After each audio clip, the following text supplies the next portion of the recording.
Why is the US so invested in mending this rift between Qatar and other Gulf nations? I think the Pompeo's visit should be seen as part of his wider trip to visit the 8 or 9 he initially announced 8 nations in the Middle East. It became 9 when he surprised Iraq with a surprise visit to talk to them as well. I think this visit is about making US presence felt. I think after Trump suddenly announced that he's going to withdraw from Syria, a lot of the allies are agitated. They're actually unable to read Donald Trump. Let's remember also that 5 of these 9 nations lack ambassadors.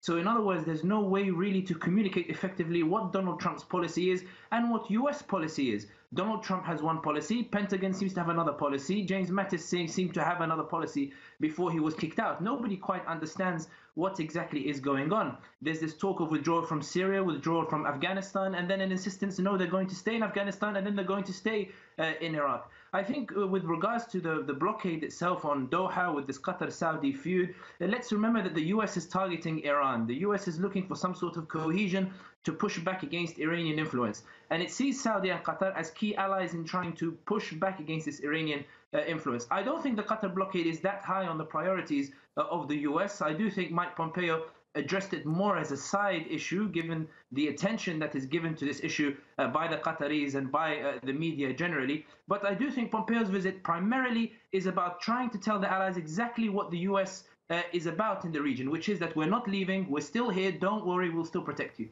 Okay, so we've talked about this issue from the standpoint of the US, what the US stands to gain. Let's flip the script and look at what these Gulf nations, I'm talking Saudi and Qatar particularly, stand to gain. Why should they, or why would they listen or care about the US policy in the region, and particularly what Pompeo has to say?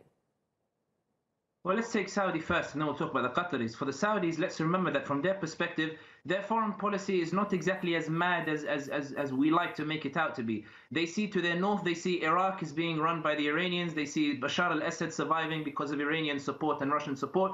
And they see Lebanon held ransom by Hezbollah.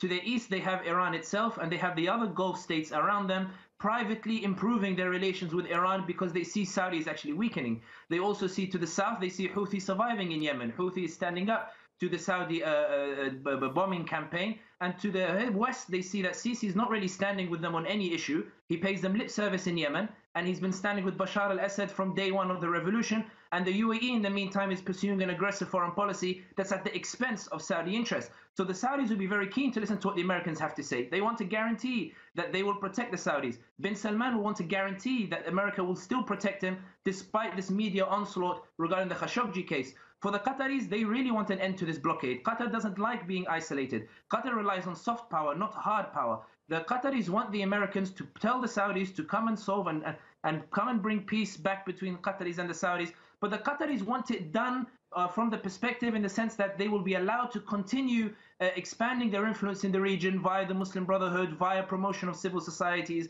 via the lobbying groups. Neither will get their way, I think, with regards to this. I think what the US wants is basically to tell them, listen, our interests are more important than your interest. You guys need to swallow whatever anger that you guys have because Iran is the #1 enemy.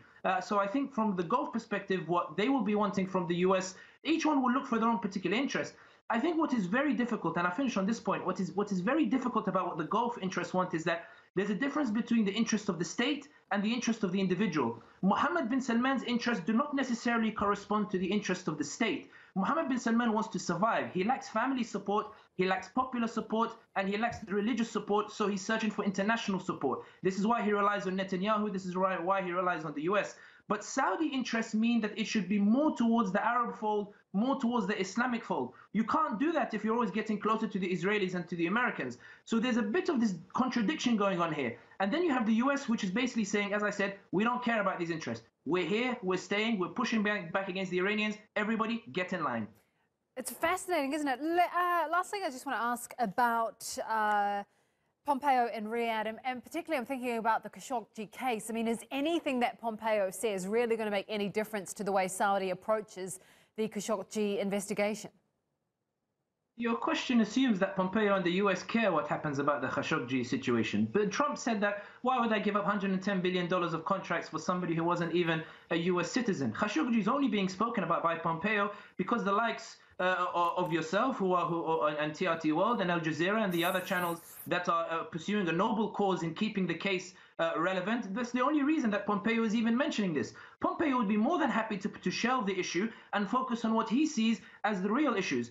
He will pay lip service to the media when he goes to Riyadh and talk about Khashoggi. But his real interest in going to Riyadh is to ease tensions, to tell Mohammed bin Salman, we're not going to abandon you, we're not going to abandon the Saudis, we're not leaving this region to Iran's chokehold, we're planning to push back against them, we're planning to take your concerns into account.